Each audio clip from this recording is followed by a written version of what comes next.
Hollywood, California, Monday, January 4th.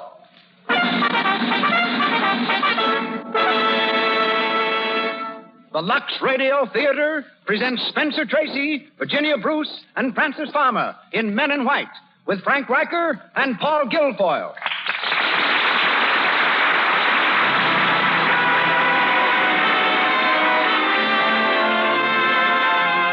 Lux presents Hollywood. Our stars, Spencer Tracy, Virginia Bruce, Francis Farmer, Frank Riker, and Paul Guilfoyle. Our guests, Dr. Frank G. Heiser, distinguished physician and author of An American Doctor's Odyssey, and Miss Edith Head, motion picture dress designer. Our producer, Cecil B. DeMille, whose picture, The Plainsman, is playing this week in principal cities throughout the country. Our conductor, Louis Silvers. The makers of Lux Flakes greet you with best wishes for the new year and a cordial invitation to be with us each Monday night through 1937. Welcome, everyone.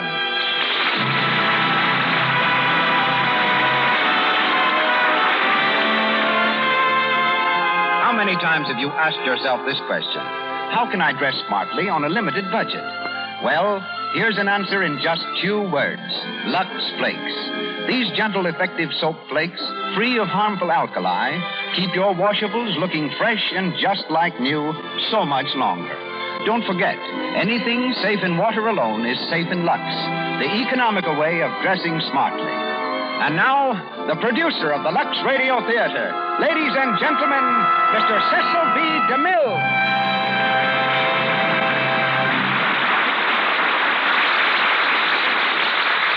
Greetings from Hollywood, ladies and gentlemen.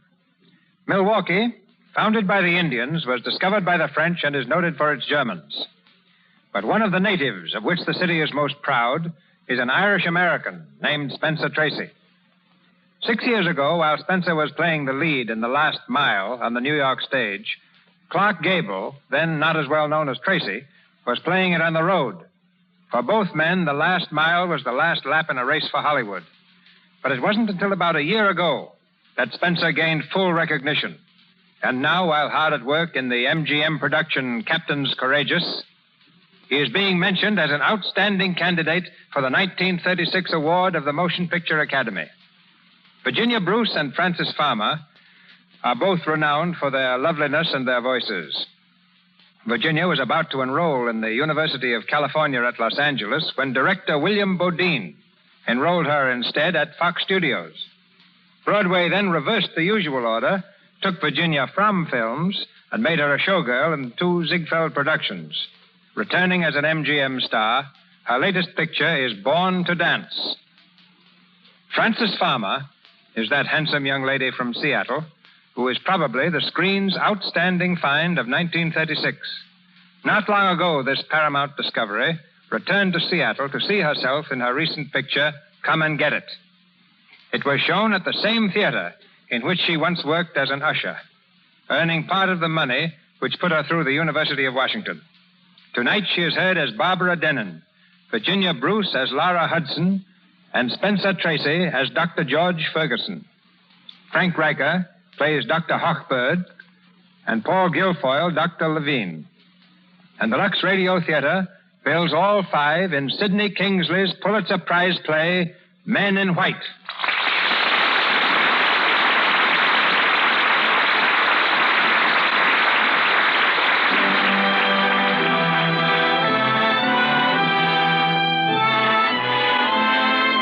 We're in the softly lighted chapel of a medical school in New York. It's near the finish of the graduation ceremony, in which a score of hopeful young physicians are to receive the reward of their years of study. Among the graduates is George Ferguson, high in his class and higher in the estimation of his instructors. He stands with his fellow students as they recite the words of the Hippocratic Oath, an oath to which physicians have bound themselves since the days of ancient Greece. I do solemnly swear by what I hold most sacred in my life, to be forever loyal to the profession of medicine, and just and generous to its members, to lead my life and practice my art in uprightness and honor, to hold my myself aloof from all voluntary wrong and corruption. I do swear that I will give no deadly drug, even if solicited, that whatsoever I shall see or hear of the lives of men, which is not fitting to be spoken, I will keep inviolably secret. These things do I swear. And now, if you be true to this, your oath, may prosperity and good repute be ever yours. The opposite, if you shall prove yourselves forsworn. Gentlemen, doctors, I greet you in the name of medicine.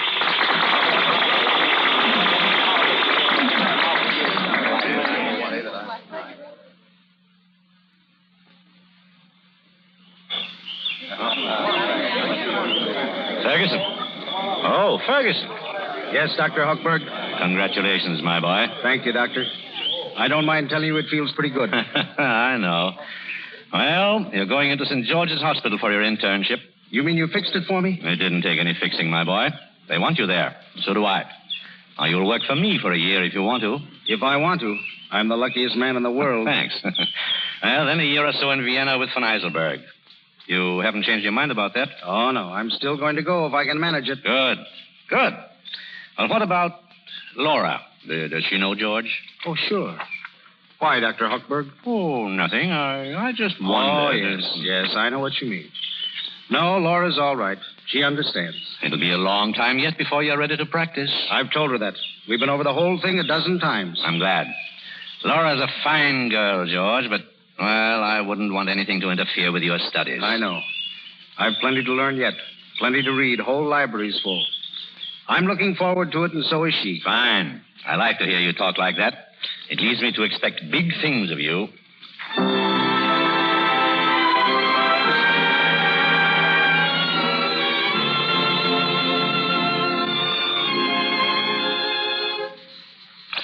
Hello, St. George's Hospital. One moment, please.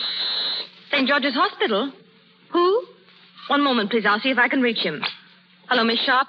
Will you try to reach Dr. Ferguson on the call system, please? On the call system. He's not in his office. Thank you. Hello? One moment, please. St. George's Hospital. Dr. Ferguson. Dr. Ferguson. Hello? Ferguson talking? Hello?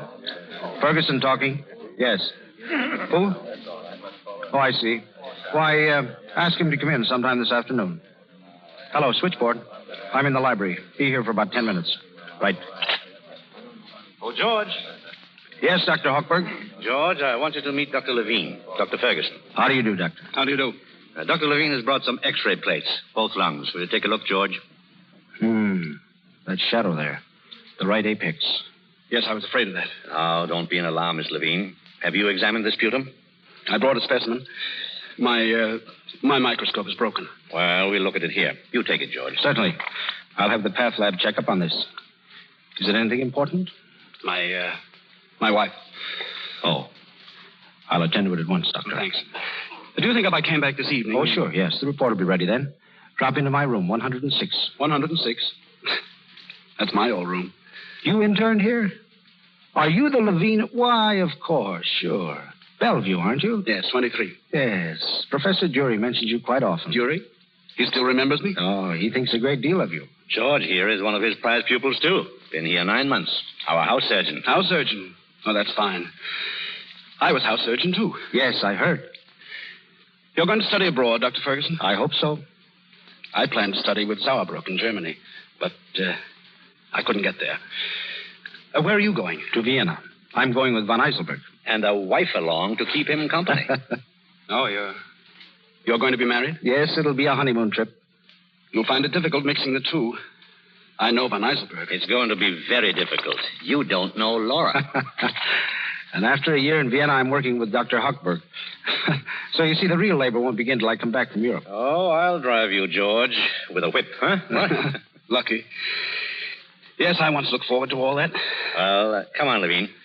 We'll go down to X-ray and read these pictures properly. Right. And don't worry about the specimen, Doctor. Thanks. Remember, there's only one Hochberg. Every minute with him is precious. I know that. Goodbye, Doctor. See you tonight. Dr. Ramsey. Dr. Ramsey. Hey, George. Dr. Ramsey. Yes, Shorty? Who was that, Max Levine? Yeah. Dr. I Ramsey. heard of him.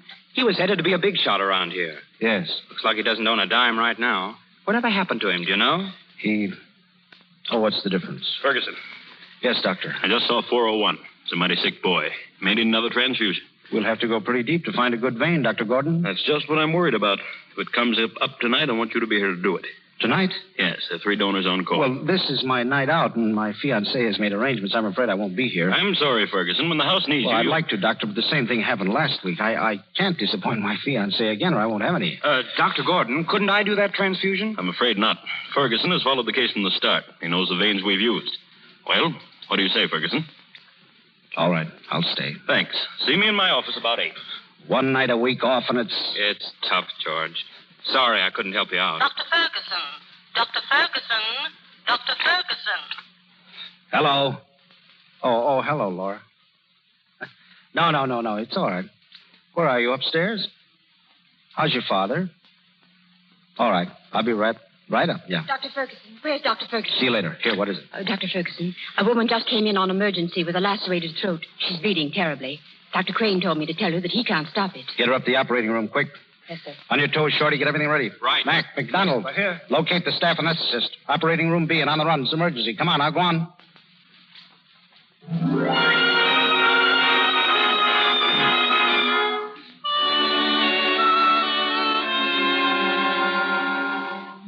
I tell you, I'm all right. Never felt better in my life. Sure, you feel fine. That's why I want you in here for another week.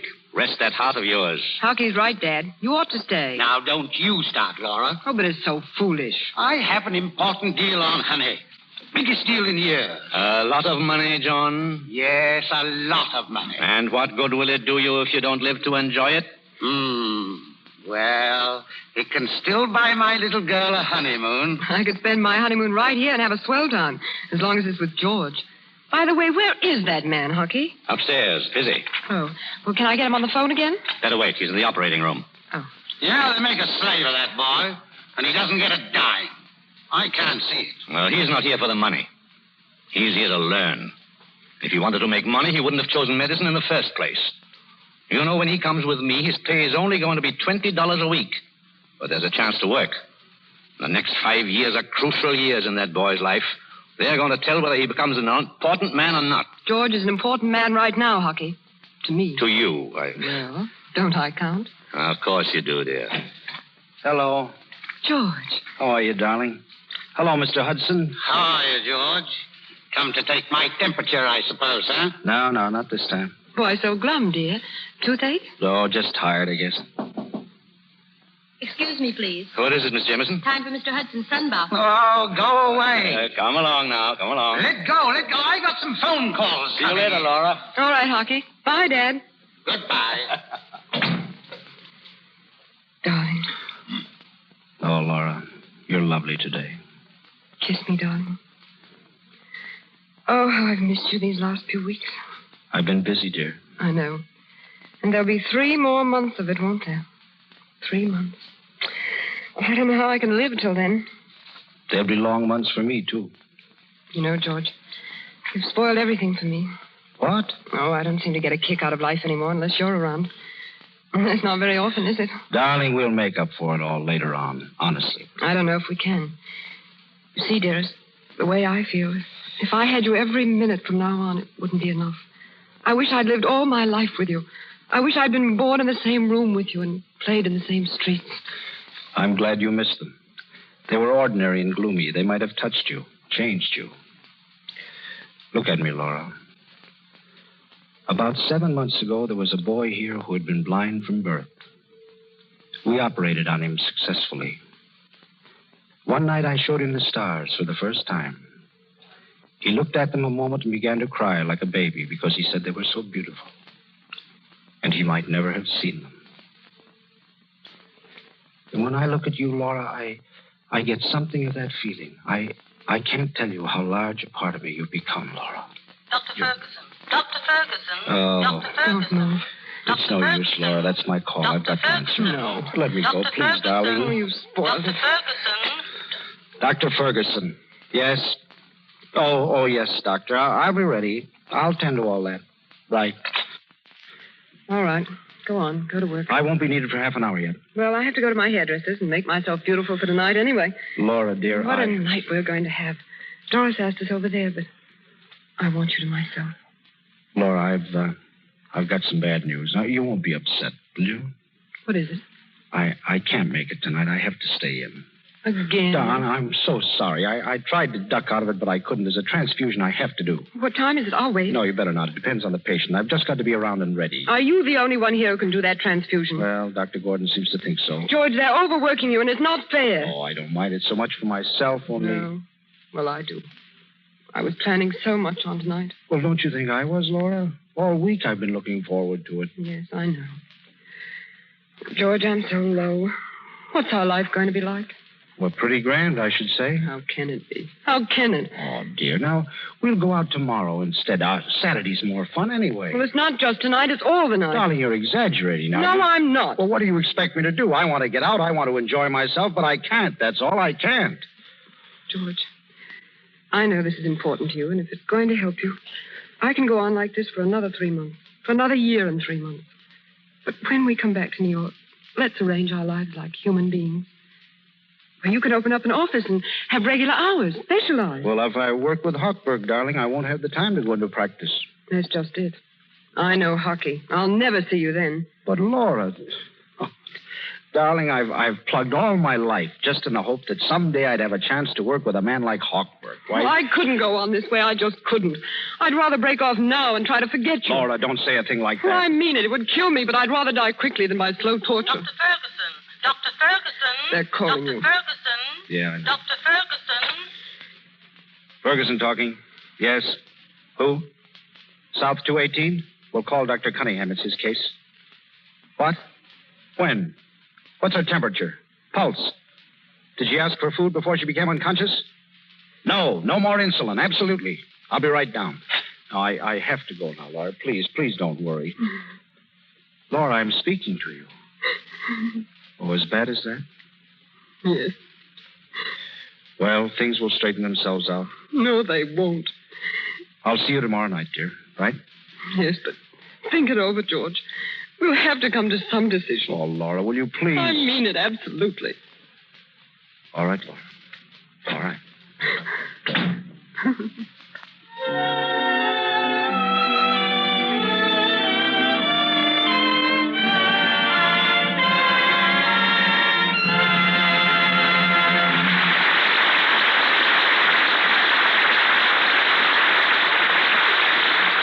Spencer Tracy, Virginia Bruce, and Francis Farmer continue in a moment with Men in White. Meanwhile, we'll stroll down Sunset Boulevard. We might see a movie star or two. Oh, I say, there goes a stunning girl driving that green car. Maybe she's an actress. Oh, she passed the red light. And there goes the officer's whistle. Sure, lady, and would you be going to a fire, perhaps? Or do you think you're one of them movie stars? No, I'm on my way to a tea party, officer. But look, as I put my foot on the brake, I popped a run. And it upset me, so I just forgot to stop, that's all. Oh, lady, and that's a fine story, but it's not a new one. My wife used to plague me with it. Before she got on to Lux Flakes, of course. And did Lux cut down her runs? Sure, lady, and doesn't everybody know Lux saves the elasticity in silk? Keeps you from getting runs?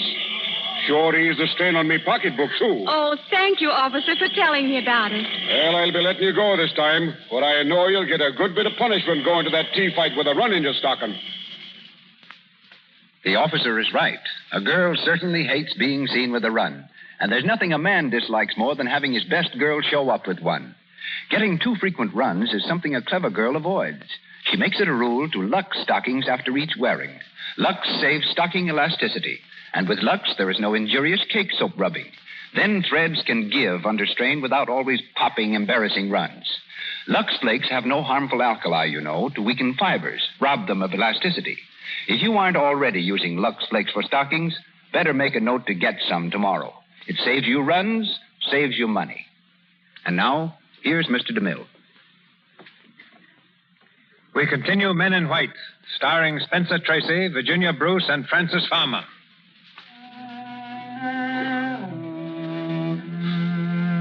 It's a few minutes later. In room 218 South, a little girl lies unconscious in her bed. Watching her with anxious eyes are Ferguson, Dr. Cunningham, and a nurse, Barbara Denon. Ferguson straightens up suddenly and turns to the older physician. I was afraid of shock, Dr. Cunningham. This isn't shock, young man. It's diabetic coma. Coma? How's her temperature, nurse? Subnormal, Doctor. There, you see, sir? Well, what of it? Nurse, prepare some insulin. 40 units. I beg your pardon, Doctor, but isn't insulin contraindicated here? No, it's our last chance. Doctor, I mean no offense, but I've studied this case history. It looks like shock, not coma. Suppose you let me handle this case, young man. Prepare that arm, nurse. What? Yes, sir. No. Please, Doctor, call in one of the other men. Ask them, anybody. There's no time. That insulin's going to prove fatal. Get out of here, will you? I don't want any interruption while I'm treating my patient. Give me that hypo. I say no. Get away from that patient. Here. What are you doing? Take your hands off. Stand over there and don't bother me. Nurse, shock position, quick. Yes, sir. Floor nurse. Yes, sir. Sterile glucose, quick, and a hypo of adrenaline. There's glucose here, sir, already. How much? 50 grams. Good, half it'll do. Apply the tourniquet, right arm. Nurse, some hot packs and blankets. Yes, sir. Quick, come on now, hurry. What do you think you're doing? I'll have you brought up before the medical board. I'll have you thrown out of this hospital. You can't... All right. Have me thrown out. I don't care. But you're not going to kill this baby. I've never heard of such a thing. Why? You ready, nurse? You don't... Yes, sir. Let's have the glucose. Swab that arm. Never mind the iodine, just alcohol. You'll pay for this, young man. That patient's life is in your hands. Take it in hot packs, Doctor. Yes, cover her up. Hot packs all around her. A hypo of adrenaline is already, Doctor. Give it to me. All right. Now, that's about all we can do. You report downstairs, Ferguson. At once. I'm sorry. I've got to stay with this baby. Did you hear what I said? Dr. Ferguson, she's opening her eyes. Keep those blankets on her. Dr. George, Yes, dear. I'm thirsty. I want a drink. You bet, sweetheart. Water. Yes, sir. Dr. George, Here you are, darling. Drink this. what happened? Nothing, dear. You just fell asleep, that's all. Come on now. Bottoms up. There, that girl. Dr. George, my operation hurts me here. Oh, now. We'll fix that up in a minute. Doctor? Morphine, a 12th. Get it, nurse. Yes, sir. I'll report you, of course.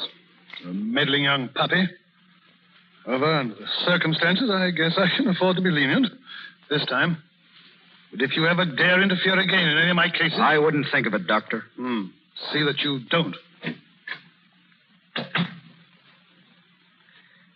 Well, now, young lady, how about getting some sleep? Okay, Dr. George. Close your eyes. All right. But don't you go away. No. I'll be right here. Go on now. Close your eyes. Here's the morphine, Doctor. She won't need it. Yes, sir. Did Dr. Cunningham say anything to you? No. Pretty kid, isn't she? I was scared we were going to lose her. She has hair like Laura's. What, Doctor? Oh, nothing. I think it was wonderful of you to stand up against Dr. Cunningham. Never mind that. You better clean up that mess. Yes, sir. Here. What's the matter with you? I'm sorry. I was just nervous, I guess. Yeah. Cunningham been treating you, too? No, sir. This is my first case with a sick child, and I got to like her an awful lot. Oh, I see. What's your name? Barbara Denon. You're going to be a swell nurse, Barbara. Thanks. Now, take my advice. I know just how you feel. Your nerves are all tied up in a knot. You want to yell. Well, I feel the same way myself. Get as far away from here as you can tonight. Have a good time. Relax. Forget the hospital. Tomorrow you'll be all right. I can't. I have an exam in Materia Medica tomorrow. Materia Medica? Ah. I think maybe I have some notes that might help you. I'll leave them with the orderly on the first floor. You can get them on your way down. Thanks. That may help you a bit. You won't have to cram all night anyway. They're calling you, sir. Yeah. Dr. Ferguson. Are you on duty here now?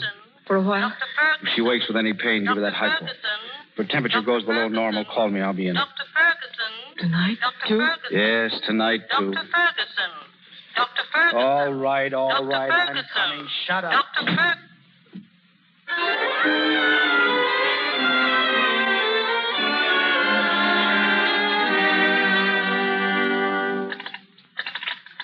Hello. I'm trying to get Atwater 90032. Hello. Hello, Laura. How are you, dear? Feeling better? Well, look, dear, I can make it tonight after all. What? Oh, don't be silly. But, darling, we'll work that out. Now, listen, Laura, that chance to work with Hochberg is one of the best breaks I've ever had. You don't expect me to throw it over like that at a moment's notice? No, darling. I don't want to even talk about it tonight. I'm tired, Laura. It's been a rotten day. 3 operations. I just can't think. I can't make an important decision tonight. Oh, Laura. What are you doing? Punishing me? All right, then I'll call you tomorrow. Come in. Well, good evening. I'm sorry if I disturbed you. Oh, no. Come on in, Dr. Levine. Thanks. Did you get that lab report on my wife? I'll see if it's ready. Hello? Path lab, please. Sit down, won't you, Doctor? Thanks. Hello, Dr. Finn? Ferguson. What about that sputum? Oh, it's under the microscope now. All right, Dr. Finn. Hurry it through, will you? Thank you. It'll just be a few minutes. I hope it's nothing. Poor Catherine. She's had so much. Things were so different when I was here, before I married. Yes, Professor Dury told me. Dury? Oh, I know just what he says. Levine, the fool. Wealthy mother, chance to work with Hochberg, to be somebody. Threw it all away for a pretty face. Your mother? She hasn't come around to your way yet? No. When I married Catherine, my mother disowned me. It must have broken her heart. But still, she was doing the right thing from her point of view. Poor Catherine. I didn't count on that. East Side, tenements, 50-cent patients, poverty, dirt, struggle, and human sacrifice. Medicine. Why do we kill ourselves for it? I don't know.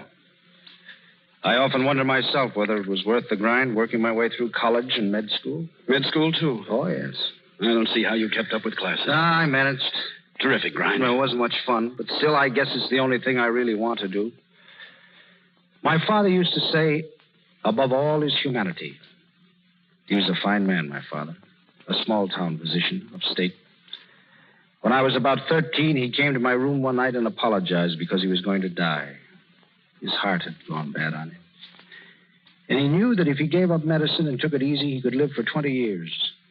But he wanted to go right on, wanted to die in the harness. And he did. Above all else is humanity. That's a big thought. It's so big that alongside of it, you and I really don't matter very much. That's why we do it, I guess. You're right, of course. Oh, it's not good, too much suffering. It kills things in you. A doctor shouldn't have to worry about money. He shouldn't have to worry about anything except his job. And we can't allow outside forces or things or people to interfere with us. We can't. And if they do, we've got to bar them out, even if we have to tear out our hearts to do it. I'm afraid I don't follow you. I'm sorry. I guess that was a little bit off the track. Just something personal. Oh, yes. Dr. Ferguson? Yes? Dr. Finn sent this report down. Oh, yes, thank you. Well, what does it say? Levine, it says that you'd better read it yourself, Doctor. Oh, God, I knew it. I knew it. I wish I could tell you how sorry I am. Tuberculosis. My poor Catherine. Oh, what are we going to do now? Oh, she'll come through all right. You'll see now. Perhaps if you took her to a drier climate. Maybe. That means giving up a little practice that I have. Means starting all over again. I don't know if we can do it. We're not young any longer. I don't know. Is there anything I can do, Doctor? Nope. Thanks.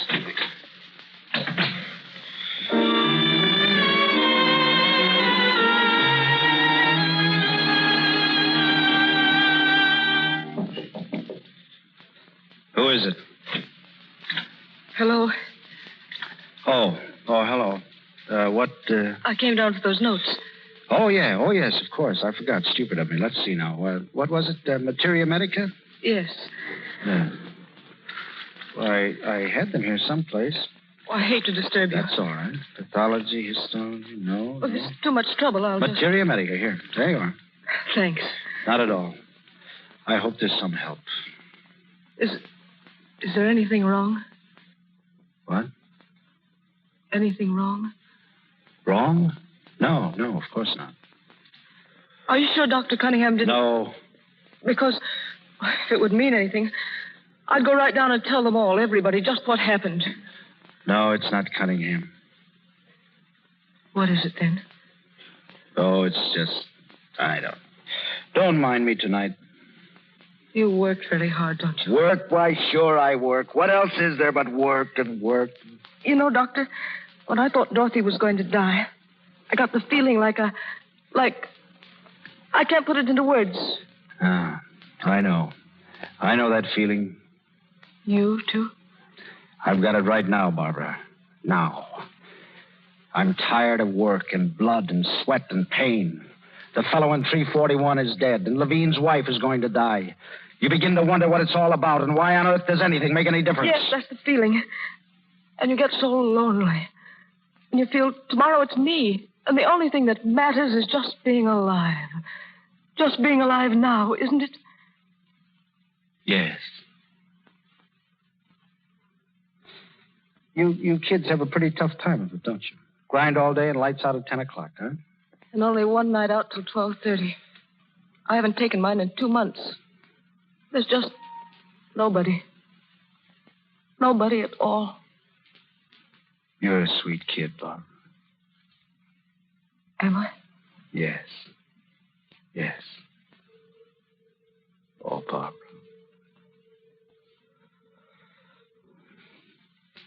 I'm sorry. I shouldn't have done that. Oh, it's all right. I wanted you to kiss me. Please don't feel that I wanted you to. I don't mind. Really, I don't.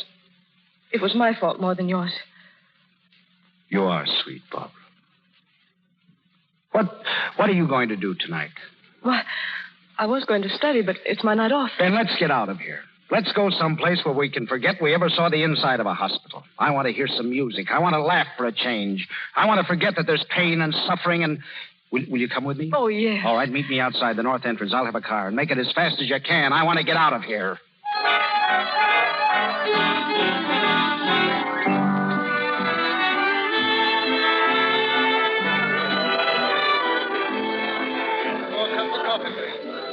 What are you thinking about? What? Oh, nothing much. You're so quiet. You're not having a very good time, are you? Sure. Aren't you? Grand. I'm not very talkative. Oh, I don't mind. Just being here with you, I guess I'm too talkative. You could do a lot better than me. There must be plenty of fellows at the hospital. No. At least I haven't met them. But I've seen you so often, worked right next to you. You didn't even know I existed, did you? Sure I did. I'm glad you found out, though. You're a funny kid. I guess you think I'm pretty fresh telling you this, but I don't care. It's the truth. Let's have another, shall we? Oh, I don't think I should. Oh, sure. Hey, waiter. Yes, sir. How about a couple more here? Yes, sir.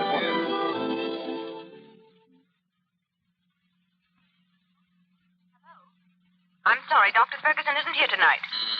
St. George's Hospital. One moment, please. That's why I came back here tonight, to see you and to see George. He isn't in. I know, but I'm going to wait for him. And just what you want me to do, Laura. Advise him not to study, not to spend a few years making himself... A few years. You say it so casually, as if it were nothing. It is nothing. A lifetime is nothing in the study of medicine. A good doctor must know how to... A good doctor must know how to cure people of disease and sickness. If he can do that, that's all he needs. Laura, you love George, don't you? Yes. And you want him to be happy? Well, of course I do. Why do you suppose I'm here now? Because I couldn't bear to think that I'd hurt him. But I know where his happiness lies, perhaps even better than he does. He wants to be a doctor, Laura. And he wants me. Oh, Hockey, I can make him happy. I know I can. If he goes into practice, we'll have some time to ourselves, time to do nothing. Laura, you don't know what that boy's work means to him. But I do. No, you don't. You don't.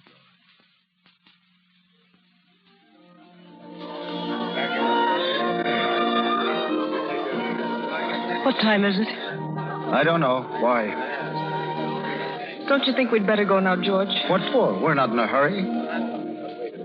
You came here to forget something. But you haven't forgotten it, have you? Oh, what's the difference? Oh, I'm sorry. You look so low and discouraged tonight. I thought if I went with you, I could help somehow. You really want to help me, don't you, Barbara? Oh, of course I do. If you'll only tell me how. Just sit tight, that's all, and don't pay too much attention to me. Let me pity myself a little. I like it. Oh, don't talk like that. Please don't. Hey, waiter. No, George, we're going back. No, don't be silly. The evening's just But started. it hasn't. It's over. You'll get in trouble if you stay. Please, darling, What? Please come, George. All right, sure.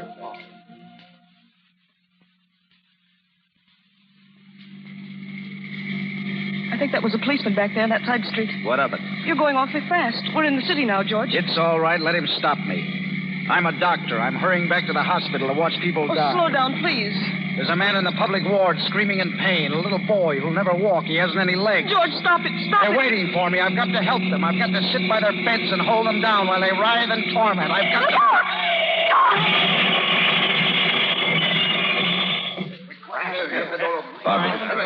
Barbara, you okay, mister? Don't mind me. Watch out for her. Get her out of here. Easy, you fool. Barbara. Are you all right? Look at me. Look at me, Barbara. Oh, God.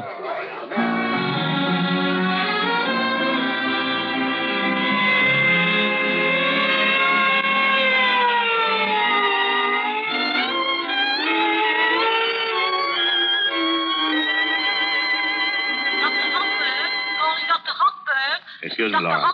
Of course. Dr. Hochberg. Hello? Yes? Yes. Who? Miss Denin? Well, how did it happen? Well, never mind. Get the operating room ready at once.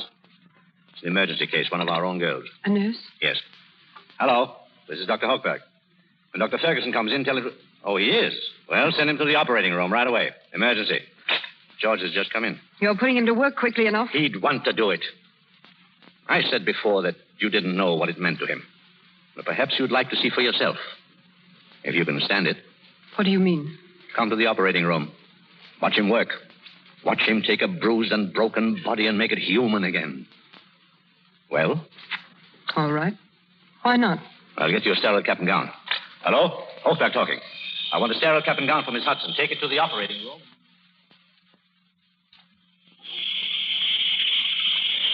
Towel. Yes, sir. Nurse, where is she? Why don't they bring her in? They will in a minute. Did you see her yet? Yes, sir. A few minutes after you brought her in. How was she? Well, she's regained consciousness. She asked for you. She... All right, lay out the instruments. We mustn't lose any time. Come in. Evening, George. Good evening, Doctor. Laura. George, dear. What are you doing here? Well, Dr. Hochberg said I might... George, what's happened to your face? It's all cut. It's nothing. On an automobile. We had an accident. Who, George? It's all right. Dr. Hochberg, the girl, she's pretty badly hurt. Concussion? Possible fracture. Laceration? Head, neck, and arms. It's pretty bad. The patient's here, Dr. Hochberg. Bring her in. Carefully, Miss Simpson. It's all right, Barbara. You'll be all right, dear. Over here. How is she? George. Yes, Barbara. Oh, what's happened to me? It's nothing. I feel so funny. I hurt George. And I can't... I can't... Now, we're going to fix you up, Barbara. You'll be all right. You won't let them hurt me anymore? Of course not. Will you be there? George, darling, please be there. I'll be there. Don't feel bad. It wasn't your fault. I wanted you to kiss me. Come on. Put her on the table. Yes, sir. George, what did that girl mean? Laura, I'm awfully sorry. What did she mean? Don't touch me. You want to unsterilize my gown? Ferguson, we are waiting. We're ready, sir. Yeah, I'm coming. If you want to watch Miss Hudson, you'd better... No, thanks. I've had enough. Laura. Ferguson, are you ready? Yes, sir. I'm ready.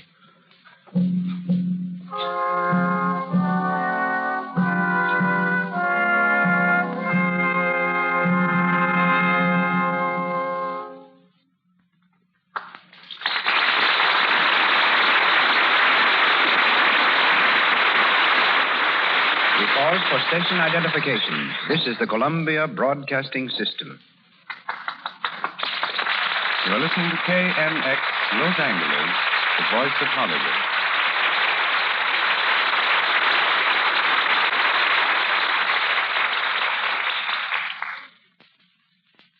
Men in White, starring Spencer Tracy, Virginia Bruce, and Francis Farmer, continues shortly.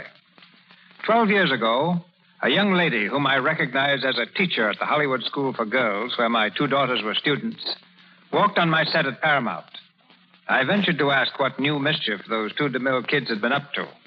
Oh, the girls are fine, I was told. I'm here to go to work. You see, Mr. DeMille, I've just been hired as your new wardrobe designer.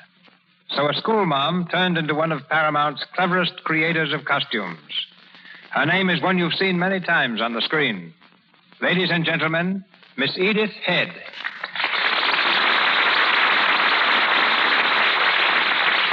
Thank you. You've been listening to a play about men in white, ladies and gentlemen. Here's something that may interest you about women in white. Women in white are very rarely seen in films because pure white is one of the most difficult colors to photograph. But in Jack Benny's new picture, College Holiday, you'll see a big dance number in which pure white is successfully screened. It's a dance that starts off as a Grecian ballet. That called for a background of white Grecian temples, white statues, warriors in white armor, and 60 girls in white wigs and immaculate white dresses. That we succeeded in filming this all-white sequence is due in no small measure to Lux Flakes. Every night, the costumes worn by Gracie Allen, Martha Ray, Mary Boland, along with those of the chorus, were laundered in Lux. Each morning, they appeared as immaculately white as the snow which we never see in Hollywood. And though they were washed at least a dozen times before the scene was finished, you can see them now in our wardrobe, looking just as lovely and new as the day the dressmakers finished them.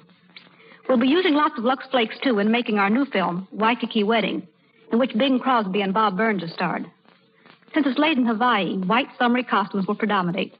And incidentally, in this picture, for the first time in my life, I had to design a costume for a pig. I mean, a real pig. Thank you. Good night. Good night.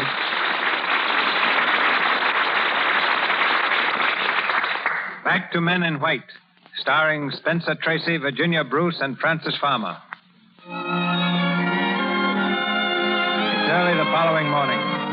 George Ferguson, his face drawn with care, is just entering Dr. Hochberg's office. Oh, come in, George. How's Miss Denin? Her fever's down a little. Good. I hear you watched the case all night. Well, that was the least I could do. What a mess I've got her into, the poor kid. Here, now, don't take it like that. She was such a pretty little thing. Now, what's going to become of her?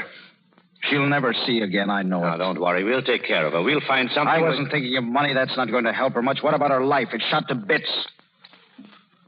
There's only one decent thing to do. I'm going to marry her if she'll have me. George, stop talking like an idiot.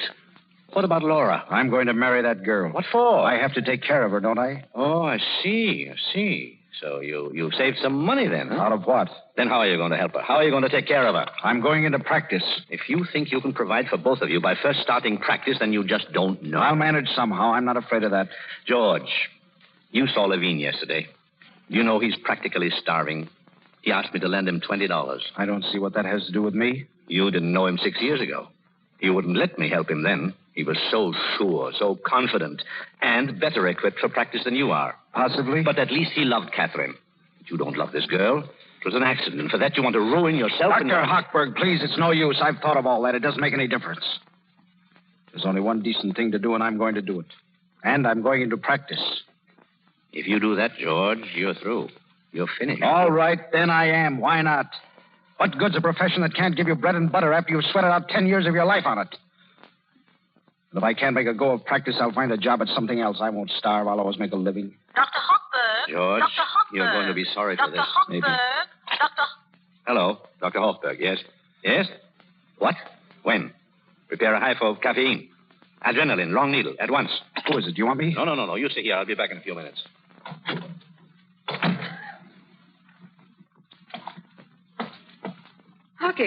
Hockey, wait. I can't stop now, Laura. Go to my office. George is there. But I don't want to see him now. I came to see you. You'd better speak to him. He's going to marry that girl. Oh. I'll be down as soon as I can, Laura.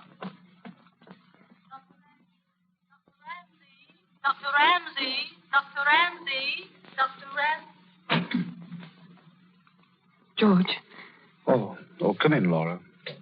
I just saw Hockey. He told you? Yes, but I don't believe it. It's not true. It is true, Laura. I'm going to marry her, and I'm going into practice. Funny, isn't it? Only yesterday I asked you to do that, and you refused. Cases are different. I've got to do it now. How long have you known this girl? Does that matter? I've ruined her life. You love her, don't you? I love you, Laura. Yes, I'm sure you do. I don't care whether you believe it or not. It just happens that I do. Let go of my arm. You're hurting me. I'm sorry. I don't understand this, George. What's it all about? It doesn't make sense. Where did you go last night? What did you do? We went to a roadhouse. I asked her to go. I'd had a rotten day yesterday. Things kept piling up until I thought I'd bust. This kid came to my room for some notes. She was sympathetic, and she was lonely herself. She's in love with you? She thinks she is. It's just a kid affair, that's all. But she understood, and I needed that last night. You and I quarreled, and I didn't want to give up working with Hochberg. I didn't want to give you up. I didn't know which way to turn. She was there. Yes. Still, you say you love me. If I hadn't, I'd have called quits yesterday. Told you I was going to work with Hochberg, whether you liked it or not, gone to Vienna alone. Well, why don't you go then? Go on and do it now if it's so important to you. I won't be around to distract you. Go on. But you won't.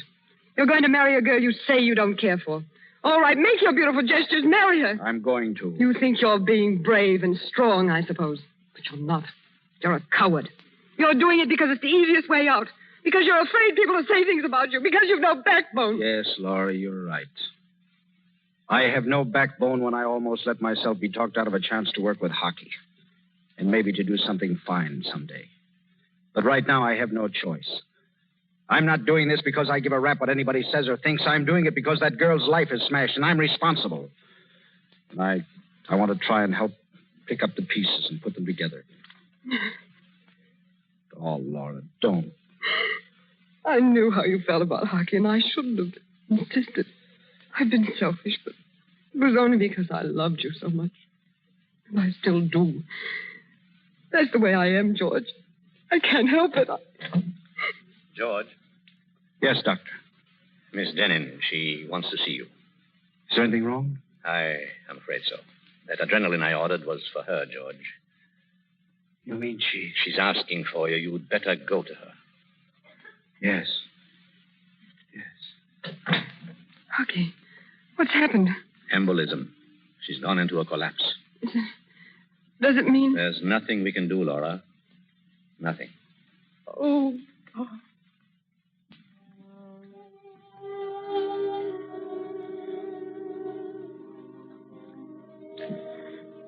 George, Yes.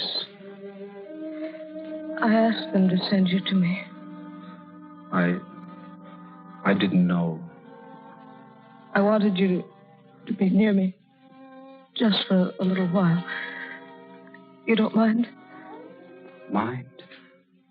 I'm not afraid. I'm not afraid, George, but if I could just hold your hand. Barbara. Oh, Barbara. Don't talk, darling. I can call you that now, can't I?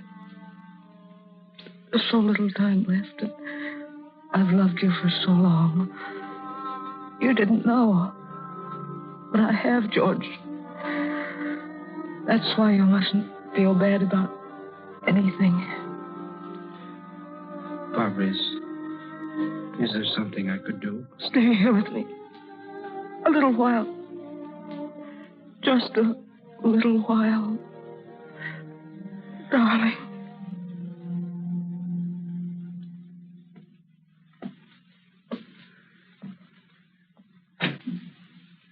George, dear. How is she, George? She's dead. Oh, darling. Only a few hours ago, she was pleading with me for a chance to live. She was so young, she didn't want to die. Stop it, George. Stop torturing yourself, please. These things happen. It might have happened to anybody. Couldn't we have done something, Dr. Hochberg? I tried everything. Caffeine intravenously, adrenaline directly into the heart. Useless. That little blood clot in the lung, and we're helpless. 40 years I've spent in medicine, and I couldn't help it. Then what's the use? What good is it all? Why go on? It takes everything from you, and when you need it most, it leaves you helpless. We don't know anything. We're only guessing, George. There isn't a man in medicine who hasn't said that and meant it for a minute. All of us, George. And you're right. We are groping. We are guessing. But at least our guesses today are closer than they were 20 years ago. And 20 years from now, they'll be still closer. That's what we're here for. There's so much to be done and so little time in which to do it. One life is never long enough. It isn't easy for any of us. But in the end, our reward is something richer than simply living. Maybe it's the kind of success that the world out there can't measure. Maybe it's a kind of glory, George. Yeah. Question as much as we will. When the test comes, we know. Don't we, George? Yes. Well, I'll reduce that fracture at 10. Schedule the appendix at 3. Yes, sir. Oh, darling, I'm so sorry. George, let's get away from here. Let's go someplace where we can talk this thing over quietly and sanely. No, Laura. This is where I belong. Yes. You're right. I've got to stay. I understand. Well, when you come back from Vienna, if Hockey will let you off for a night, give me a ring. I'll be around. And maybe someday we'll get together anyway. We will. Won't we, George? Yes, of course. I'll be waiting for you, George. I don't care how long it takes. I'll be here waiting. Dr. Ferguson. Dr. Ferguson. Dr. Ferguson. They're calling Dr. you. Ferguson. Dr. Ferguson. Yes. Work hard. I will. Goodbye, my darling. Dr. Ferguson. Dr. Ferguson. Dr. Ferguson. Dr. Ferguson. Dr. Ferguson. Hello. Ferguson talking. Yes. What's her temperature? Respiration. All right, keep your eye on her. Have an oxygen tank prepared and tell McDonald to stand by. I'll be there right away.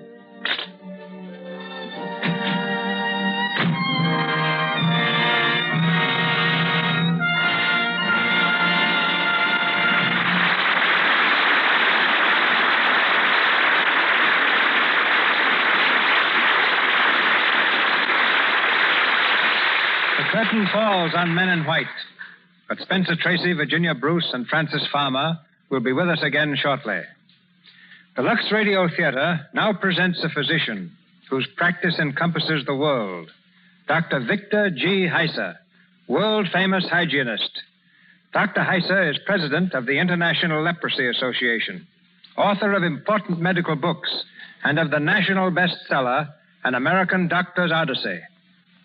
Once again, our stage extends across the continent. We take you now to New York City to introduce a great humanitarian.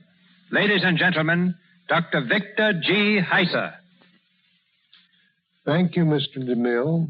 I congratulate you and the Lux Radio Theatre on your splendid productions and the great enjoyment they provide to so many. Man's lifespan has been doubled in the last half-century. We have knowledge available to make an equally great gain in the future. Radio is one of the great hopes of science for speeding up the general use of its knowledge. The Men in White, as in your play tonight, are engaged in repairing the damage disease causes. My efforts have been mainly directed at the prevention of disease. This mission has carried me 16 times around the globe and into more than 40 countries. Our greatest obstacles were ancient superstitions. For instance, in the Philippines, we found the natives believed boiled water was poisonous. When we finally drilled an artesian well, they wouldn't go near it. If God had intended us to drink water out of a hole drilled into the earth, they said, He would have put it there. Some of our work resembles a detective story. In Palestine, they were trying to stamp out plague. Dead rats have always been associated with plague, but they could find none. Finally, I suggested tearing down a wall near one deathbed.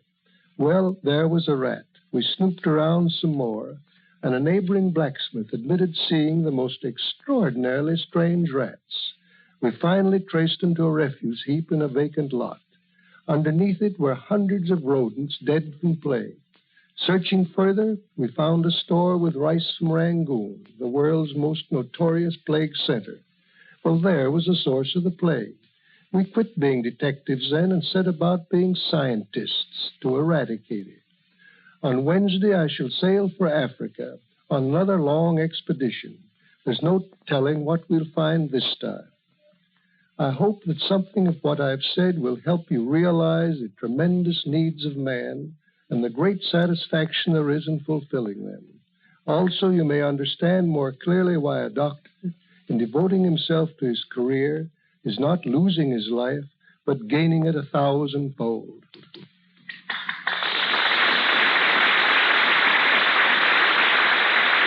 From Hollywood, Dr. Heiser, we send our thanks to you in New York. And now, ladies and gentlemen, our stars in alphabetical order. Miss Bruce, Miss Farmer, and Mr. Tracy.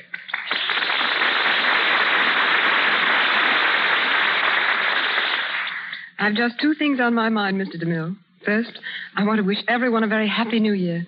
And second, I want to say this. Every Monday night, I've heard the stars get up here and say how much they enjoyed being on the Lux program. Well, now I know they weren't just being polite. It's been a grand experience, and many thanks. I surrender the microphone to my alphabetical neighbor, Miss Frances Farmer. As a comparative newcomer to Hollywood, Mr. DeMille, I'm afraid I'm not any source of news. I've worked rather hard these past months, but nothing could have pleased me more. It's meant the fulfillment of my earliest ambitions, a chance to act. To pictures, to the people who attend them, and to the Lux Radio Theatre, my sincere thanks. And now, our man in white, Spencer Tracy. Thank you. I owe a lot to Hollywood, Mr. DeMille. But having spent so many years on the stage, I admit I've been lonesome more than once for the legitimate theater. Tonight, you've given me the opportunity to get back again behind the footlights, and I'm very grateful. But Men in White does a great deal more than satisfy an actor's ego. It's an enduring tribute to what I feel is the finest profession in the world. You hear a lot these days about commercialism. People wonder what's happened to the humanity and the sacrifice that glorified the past. It's still around us, in the men in white of your hometown and mine. Men whose sole objective in life is that we might be well. And I hope that tonight we have succeeded in reflecting upon the family physician a little of the honor which, along with our bills, we may have forgotten to pay him. Good night. Good night, Spencer. Good night, Virginia and Francis. Mr. Tracy, Miss Bruce, and Miss Farmer, our thanks. Ladies and gentlemen, this is your announcer, Melville Ruick. Before Mr. DeMille returns with the announcement of next week's stars in play, may I say that Mr. Tracy and Miss Bruce appeared through courtesy of Metro-Goldwyn-Mayer Studios, Miss Farmer and Mr. DeMille, Paramount, Mr. Guilfoyle, RKO, and Mr. Silvers, 20th Century Fox, where he was in charge of music for the new film, 1 in a Million. Miss Bruce will soon be seen in Universal's picture, Class Prophecy. And here's Mr. DeMille. My enthusiasm in looking forward to next week's program is one, ladies and gentlemen, I think you will share. For next Monday night, the Lux Radio Theatre presents two of the finest performers in the film capital, Claudette Colbert and Fred McMurray. For each, it is a return engagement to our stage. And you will hear them in the same story in which they scored such a great success together on the screen, The Gilded Lily. Our sponsors, the makers of Lux Flakes, join me in inviting you to be with us again next Monday night when the Lux Radio Theatre presents Claudette Colbert and Fred McMurray in The Gilded Lily.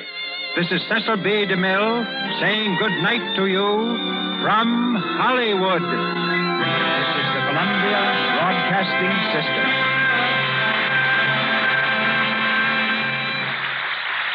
You are listening to KMX Los Angeles.